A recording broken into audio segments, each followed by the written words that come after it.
Hello students, today we'll be starting with lecture number 10 of electrochemistry. This will include the practice questions on concentration cells, Faraday's laws and products of electrolysis. छोटा सा lecture है, ज़्यादा इसमें कोई difficult type के questions नहीं आते हैं, स्ट्रेट फॉरवर्ड आते हैं, फॉर्मूला बेस्ड. सबसे ज़्यादा Faraday's law पे ही चांसेस है आने के. पहला question, find the EMF of the following concentration cell. अब कॉन्सेंट्रेशन सेल है और मेरे को क्या चीज़ पे ध्यान देना है कि मेरे को प्रेशर भी गिवन है और मेरे को कॉन्सेंट्रेशन भी गिवन है. तो मैं बोल सकता हूं कि ये कॉन्सेंट्रेशन सेल का जो फोर्थ टाइप था, जो फोर्थ वाला टाइप था उसके ऊपर है. तो कहना है इसे कि मेरे को जो फॉर्मूला यूज करना है वो कौन सा यूज करना पड़ेगा. सीधा फॉर्मूला अगर याद है तो बहुत अच्छी चीज है. 0.059 को 0.06 ले लेता हूं मैं. अगर आप लोगों को याद हो, ये हमने फॉर्मूला किया था -0.06 अपॉन 2 और लॉग के अंदर आ जाएगा अपना क्या, pressure of cathode upon pressure of anode. बस अब जो जो चीजें गिवन है वो देखूं मैं. क्या मैं बोल सकता हूं ये पूरा पार्ट जो है ये एनोड का पार्ट है और ये जो पूरा पार्ट है ये कैथोड का पार्ट है. तो जो ये अगर एनोड का पार्ट है तो इस पे जो भी प्रेशर दिया है वो मतलब एनोड का प्रेशर हो गया. इसका मतलब क्या हो गया कि PA is given to me as 2 atm. Similarly PC is given to me as 1 atm. Now pH निकालना है. pH के लिए मेरे को H+ चाहिए एनोड पे. H+ ऑफ एनोड क्या मैं बोल सकता हूं ये होगा मेरा 2 × 0.01, क्योंकि H2SO4 का कॉन्सेंट्रेशन 0.01 है. H+ उसमें कितना हो जाएगा, डबल हो जाएगा ना, क्योंकि H2SO4 जब डिसोसिएट होता है तो क्या बना के देगा 2H+ प्लस SO4 2-. तो अगर इसका 0.01 है तो इसका क्या हो जाएगा 2 × 0.01, ये आ गया. सिमिलरली H+ एट कैथोड, इसमें तो कोई प्रॉब्लम ही नहीं है, जितना HCl है उतना ही कैथोड पे H+ है. ये कितना हो जाएगा 0.1 m. अब हम क्या करेंगे, इसको मैं लिख सकता हूँ ना 2 × 10⁻². pH निकाले. pH मेरे को चाहिए एनोड पे. आई होप ये आप लोग सॉल्व करके निकाल दोगे. pH कैसे निकलेगा, 2 - log 2 हो जाएगा ना. अगर सिंपली मैं बोलूँ तो 1.7 और pH एट कैथोड कितना हो जाएगा 1. आई होप H+ के कॉन्सेंट्रेशन से pH निकालना तो आप लोग कर ही सकते हैं. ये चार जो बॉक्स में है चीजें ये अपने काम की है. सीधा हम फॉर्मूला में डालेंगे, क्वेश्चन आराम से हो जाएगा. pH कितना 1 - 1.7 माइनस ये हो जाएगा 0.03. लॉग के अंदर PC ऊपर क्या है 1 और नीचे 2. तो यहां मैं बोल सकता हूं ये हो जाएगा -0.06 इंटू माइनस का 0.3 -0.03 इंटू इसको मैं लिख सकता हूं ना -log2. जब भी हम इनवर्स करते हैं तो आगे का साइन क्या हो जाता है, चेंज हो जाता है. log2 कितना होता है 0.3. तो ये तो कितना आ गया, सॉरी -0.7 आएगा ना. 7 × 6 = 42, 3 डेसिमल पीछे, मतलब क्या हो जाएगा 0.042. नेगेटिव नेगेटिव पॉजिटिव हो जाएगा. ये भी नेगेटिव नेगेटिव पॉजिटिव. 0.03 इंटू 0.3 मतलब ये कितना आ जाएगा 0.042 प्लस यहाँ पे कितना आ जाएगा 0.009. तो मैं ऐड करूंगा तो कितना आ जाएगा, अप्रोक्सीमेटली कितना आ रहा है 0.051 वोल्ट. सो थोड़ा सा ज्यादा आ रहा है. एग्जैक्ट आंसर 0.05 वोल्ट है. ज्यादा क्यों आ रहा है, क्योंकि मैंने इस वैल्यू को 0.059 की जगह 0.06 लिया है, बढ़ा दिया बेसिकली. तो अगर ये फॉर्मूला याद रहेगा, ट्रिक मैंने बताई थी कैसे याद रखना है, तो बस ये चीजें अपने को देखनी है. सीधा अपन सेल रिप्रेजेंटेशन से सीधा वैल्यूज लिख के पुट करके सीधा आंसर निकाल देंगे. ऐसे कोई डिफिकल्ट कैलकुलेशंस भी इसमें नहीं आएगी. आगे बढ़ते हैं. Find the EMF of the following concentration cell and predict whether the cells are exergonic और एंडरजोनिक. एंडरजोनिक या एक्सर्जोनिक का मतलब क्या है, कोई इसमें घबराने की बात नहीं है. नए वर्ड है, ये वर्ड आया एक्सो से, ये वर्ड आया एंडो से.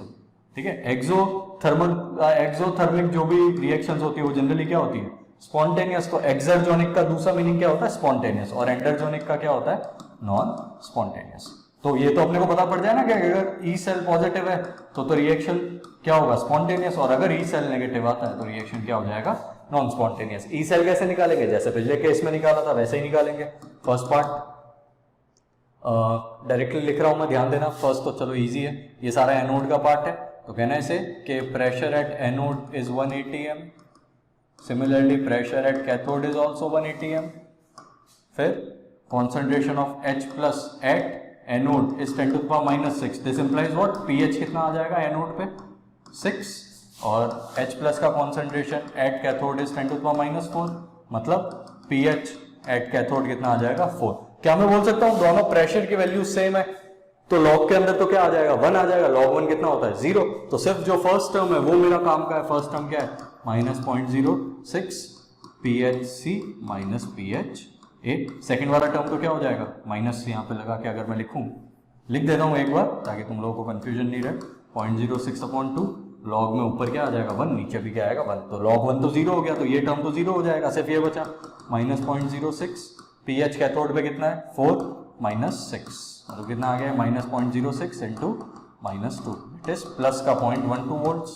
Since E cell is positive, hence the reaction is spontaneous, और मैं बोलूँ क्या यहाँ पे आ जाएगा अपना एक्सोथर्मिक भी बोल सकते हैं, एक्सर्जोनिक। ठीक है, आई होप कोई प्रॉब्लम नहीं है। सेकंड पार्ट बिल्कुल इसके जैसा ही है, वो हम देखते हैं। सेकंड पार्ट में भी प्रेशर सेम है, तो कोई प्रॉब्लम नहीं है। अब यहाँ पे H+ एट एनोड कितना है 2 × 0.05, दैट इज कितना हो गया ये 0.1। This implies pH at anode कितना आ जाएगा 1 आ जाएगा pH एट एनोड। सिमिलरली यहाँ बेस है, तो यहाँ मैं बोल सकता हूँ ना OH- एट कैथोड कितना है 10⁻³ दिस इंप्लाइज व्हाट POH का वैल्यू 3 आएगा, तो मैं बोल सकता हूँ ना pH एट कैथोड कितना हो जाएगा 14-3 दैट इज 11। तो अब यहाँ पे जब मैं E सेल निकालूंगा तो वो आएगा -0.06, pH कैथोड कितना 11 -1, 11 - 1 10 हो गया, 10 × 0.06 दैट इज 0.6 वोल्ट, नेगेटिव का है, therefore E cell is negative, hence the reaction is non spontaneous, और मैं बोलूँगा क्या एंडोगोनिक, एंडोथर्मिक या एंडोगोनिक। आई होप क्लियर है ये, आगे बढ़ते हैं अपन। 1 Farad of electricity is passed through 10 liters of aqueous solution of NaCl. Calculate the pH of the solution. Solution का pH मेरे को निकालना है, बहुत अच्छा क्वेश्चन है ये। इसमें एक्चुअली क्या ये 1 Farad होता क्या है ये समझना पड़ेगा। Actually 1 Farad is the amount of electricity to deposit 1 equivalent, मतलब 1 Farad of electricity is proportional to, मतलब is actually equal to the deposition of 1 equivalent। तो यहाँ पे मैं बोल सकता हूँ ना कि 1 Farad implies what 1 equivalent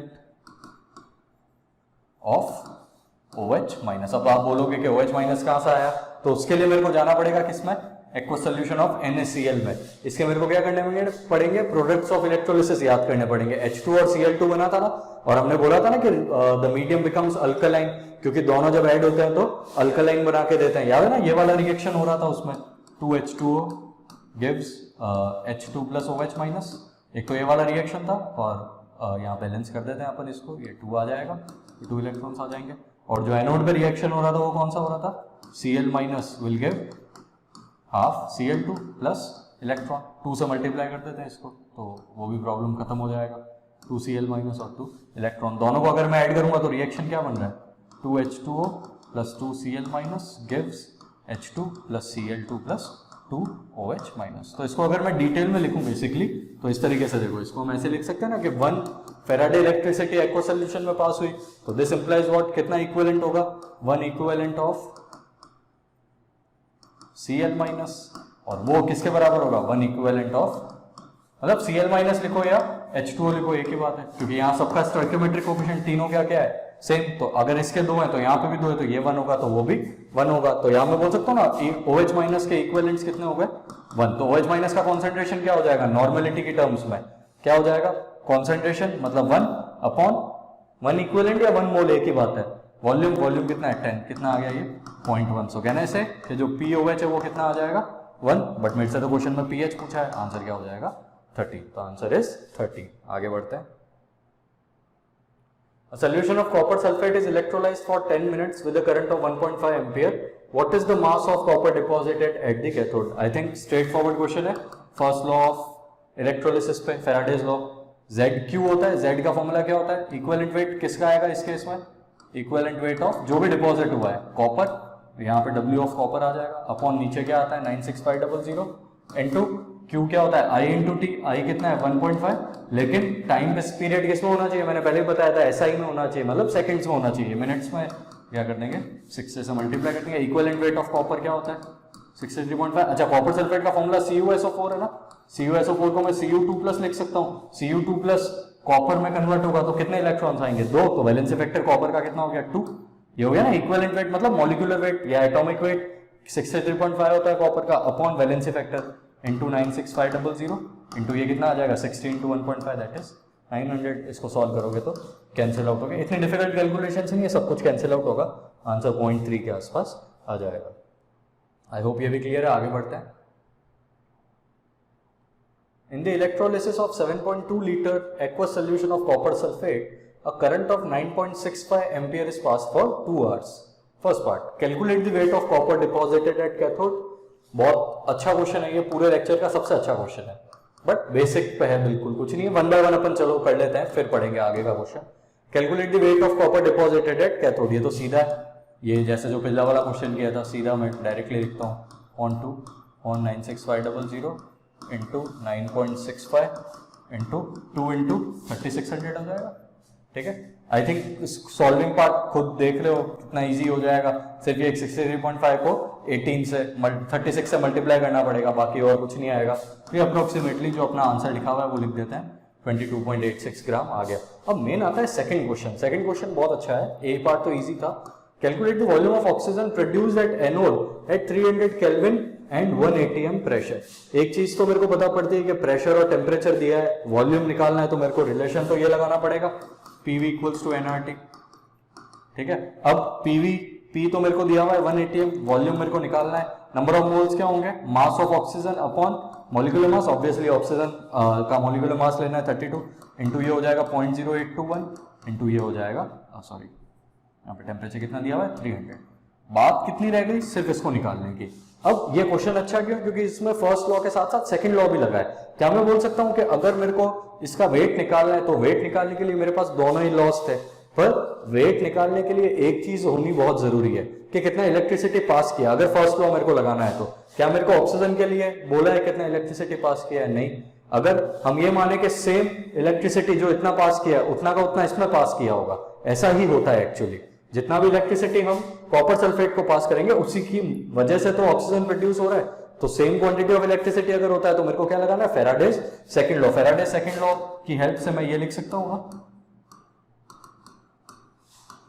upon equivalent weight of oxygen. Weight of copper अभी निकाला फर्स्ट पार्ट में कितना है 22.86 अपॉन वेट ऑफ ऑक्सीजन मेरे को निकालना है। इक्विवेलेंट वेट कॉपर का कितना होता है 63.5 अपॉन 2 अपॉन ऑक्सीजन का तो बताया था ना 32/4 लिख लो या 8 जैसे भी लिखना हो। याद ना ऑक्सीजन वाली रिएक्शन में O2 + 4H + 4 इलेक्ट्रॉन आए थे, 4 इलेक्ट्रॉन्स इन्वॉल्व होते हैं। तो यहां से मेरे को क्या मिल जाएगा? इसको m ले लूंगा, वेट ऑफ ऑक्सीजन को इधर m लिखा है तो हम m ही लिख देते हैं। m का वैल्यू क्या आ जाएगा? m हो जाएगा 22.86 इंटू 8 इंटू 2 अपॉन नीचे में क्या आ जाएगा 63.5। इसको मैं 64 मानूं तो ऑलमोस्ट 4 टाइम्स जा रहा है, तो मतलब 5.76 ग्राम्स के आसपास आएगा। तो यहाँ पे जब मैं इसको रखूंगा तो मैं बोल सकता हूँ यहाँ से मेरे को वॉल्यूम मिल जाएगा 32। तो हम ले लें 24 ले लो, 24.5 ले लो, जैसा भी लेना है। 24.6 आता है, 24.5 लेके सॉल्व कर लेना, वहां से आंसर आ जाएगा 4.4 के आसपास आएगा। तुम अगर यहाँ पे 24 लोगे तो एग्जैक्ट आंसर 4.32 लीटर्स आ जाएगा, और अगर मैं 24.5 लेता हूँ तो 4.4 के आसपास आएगा। खैर वो मैटर नहीं करता। चलो ये तो हो गया अपना काम। अब मेन पार्ट आता है अपना एक और, calculate the pH of the solution after electrolysis. PH निकालने के लिए अगेन मेरे को क्या चाहिएगा? OH- का कॉन्सेंट्रेशन चाहिएगा। अच्छा, मेरे को क्वेश्चन में एक वैल्यू गिवन है जो मैंने यूज ही नहीं किया है, 7.2 लीटर्स। अब 7.2 लीटर्स अगर है तो मैं बोल सकता हूँ ना कि यहाँ पे जो हमने 7.2 लीटर्स वॉल्यूम लेना है, तो वॉल्यूम तो मेरे को मिल गया। अब मेरे को मेन क्या चाहिए? उसके मोल्स चाहिए। अगर मेरे को मोल्स मिल जाए तो काम हो जाएगा। अब मोल्स कैसे मिलेंगे? मोल्स के लिए मेरे को रिएक्शन पे जाना पड़ेगा, और शायद ये वाला वैल्यू अपन यूज करेंगे। ये वैल्यू अभी हम ध्यान रखते हैं। सी पार्ट में हमने मास ऑफ ऑक्सीजन जो निकाला है दैट इज 5.76 ग्राम्स। अब देखो हम वापस वो रिएक्शन लिखते हैं जो एक्चुअली होता है इलेक्ट्रोलिसिस में। क्या आता है यहाँ पे? 4H+ + O2 + 4 electron. तो क्या मैं बोल सकता हूँ कि इन दोनों में अगर मैं फैराडे सेकंड लॉ लगाऊं तो यहाँ पे हम ये लिख सकते हैं ना कि weight of H+ upon weight of oxygen is equal to equivalent weight of H+ upon equivalent weight of oxygen. क्या बोल सकता हूँ? वेट ऑफ H+ निकालना है मेरे को। वेट ऑफ O2 कितना लिया है? अभी ये मास ऑफ O2 निकाला है ना, कितना 5.76। Again equivalent weight of H+ कितना होता है? 1 ही होता है इक्विवेलेंट वेट, तो इसका कितना होगा 8। सो कहना है कि वेट ऑफ H+ कितना आ जाएगा 5.76 अपॉन 8, चेक करो शायद कैंसिल आउट हो जाएगा। 4 से तो हो ही रहा है, 1 4 4, 2 से भी जा रहा है 72, कितना आ गया ये 72 अपॉन 10 दैट इज 7.2 ग्राम्स। तो यहाँ से वेट ऑफ H प्लस आ गया। अच्छा वेट हो या मोल्स हो एक ही बात है ना, क्योंकि जो H प्लस का एटॉमिक मास है वो 1 होता है, तो जो वेट होगा वही उसके मोल्स होंगे। तो कहना है कि equivalent weight equivalents of H plus कितना हो जाएगा 7.2 अपॉन 1 दैट इज 7.2। तो नॉर्मेलिटी या मोलैरिटी कितना आएगा 7.2 अपॉन वॉल्यूम कितना गिवन है, सॉरी एक सेकंड 0.72 आएगा ना, ये 100 आएगा ना यहाँ पे 7.2 आएगा, कैलकुलेशन मिस्टेक था थोड़ा। 0.72 यहाँ पे भी क्या हो जाएगा 0.72 और यहाँ पे भी क्या हो जाएगा 0.72 अपॉन वॉल्यूम कितना है, लीटर्स में ही होना चाहिए। 7.2 कितना आ गया ये 0.1, ये H प्लस का ही तो आया है नॉर्मेलिटी, तो pH कितना हो जाएगा 1। ठीक है, नॉर्मेलिटी मतलब कॉन्सेंट्रेशन, तो इसका लॉग लेंगे नेगेटिव साइन के साथ, तो माइनस लॉग 0.1 कितना निकाल के दे देगा, माइनस इंटू माइनस 1, आंसर क्या आ जाएगा 1। बहुत अच्छा क्वेश्चन था ये। आगे बढ़ते हैं अपन। What weight of nickel is plated out in an electrolysis of aqueous nickel sulfate solution that it takes place to deposit 2 grams of Ag when both the cells are connected in series। जैसे ये लिखा हुआ आ जाए इसका मतलब कि जो दोनों जो भी सेल्स हमने लिए हैं उनमें same quantity of electricity pass कर रहा है, तो इसमें कोई प्रॉब्लम ही नहीं है। वेट ऑफ निकल अपॉन वेट ऑफ Ag, दो वेट की बात हो जाती है तो सीधा सेकंड लॉ लगाना है मेरे को। क्या हो जाएगा, ये अपना आ जाएगा इक्विवेलेंट वेट ऑफ निकल और नीचे आ जाएगा इक्विवेलेंट वेट ऑफ Ag। अच्छा जो Ag है वो जनरली क्या शो करता है, +1 शो करता है। जब भी किसी का इक्विवेलेंट वेट नहीं बताओ तो उस पर चार्ज सोच लिया करो। जैसे निकल तो दिया हुआ है, निकल सल्फेट है मतलब NiSO4 है, तो Na पे +2 है, तो इसका इक्विवेलेंट वेट तो अपने को पता पड़ गया कितना होगा, जो भी इसका मॉलिक्यूलर एटॉमिक मास है अपॉन 2। वेट ऑफ निकल मेरे को निकालना है ना, वेट ऑफ Ag कितना गिवन है 2, इक्विवेलेंट वेट मॉलिक्यूलर मास इसका 59 होता है, एटॉमिक मास 59/2, ये हो गया इसका इक्विवेलेंट वेट और इसका हो जाएगा 108/1। तो मतलब ये 2 से 2 तो कैंसिल आउट हो जाएगा। वेट ऑफ निकल कितना आ जाएगा 59 अपॉन 108, 0.5 से थोड़ी ज़्यादा वैल्यू आएगी, वही आंसर दिया हुआ है 0.546 ग्राम्स। ठीक है, ये तो ईजी था, इसमें ऐसा कुछ नहीं है। आगे बढ़ते हैं। What is the amount of Al deposited on the electrolysis of molten Al2O3 when a current of 9.65 ampere is passed for 10 seconds? एक चीज हमेशा ध्यान रखना कि जब भी अपन इक्विवेलेंट वेट लेते हैं ना तो सिर्फ उस मटेरियल का लेते हैं जो डिपॉजिट हुआ है, हम पूरे कंपाउंड का नहीं लेंगे। जैसे तुमने अभी नोट किया होगा, मैं निकल सल्फेट अगर था तो मैंने Na का एटॉमिक मास लिया था, SO4 का नहीं लिया था।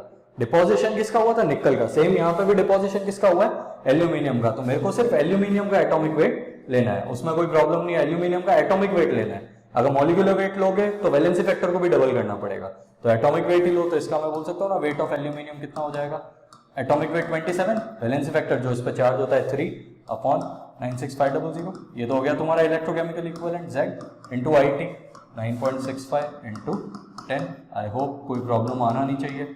ये इससे कैंसिल आउट होगा, गया ये 100 टाइम्स, कितना आ गया नीचे, ये एक और कैंसिल आउट हुआ 9 इंटू 10 की पावर -3 ग्राम्स, वही 0.009 ग्राम्स दिया हुआ है। ठीक है, आगे बढ़ते हैं। Calculate the number of Faradays required to electrolyze 6.35 grams of copper plus iron from an aqueous solution। बहुत अच्छी चीज है, ध्यान देने लायक, कॉपर प्लस बोला है। अब इसके अंदर नंबर ऑफ फेराडेज रिक्वायर्ड मतलब मेरे को सीधा ये निकालना है ना, n into N into F. Number of moles कितने, 6.35 अपॉन 63.5। अच्छा n क्या होता है, नंबर ऑफ इलेक्ट्रॉन्स कितना है, वो Cu प्लस है ना, Cu प्लस से Cu में कन्वर्ट होगा, तो नंबर ऑफ इलेक्ट्रॉन्स कितने हो जाएंगे 1। Cu2 प्लस होता तो 2 लेते हैं, इंटू फेराडेज ही पूछा है तो f को f रहने देंगे, वो तुम आंसर में भी देख सकते हो कितना आ गया ये 0.1 f के टर्म्स में ही आंसर दिया है। ठीक है, आगे बढ़ते हैं अपन। Calculate the ionic strength of 0.1 m Na3PO4, 0.1 m KCl plus 0.2 m K2SO4। दोनों अच्छे क्वेश्चंस हैं।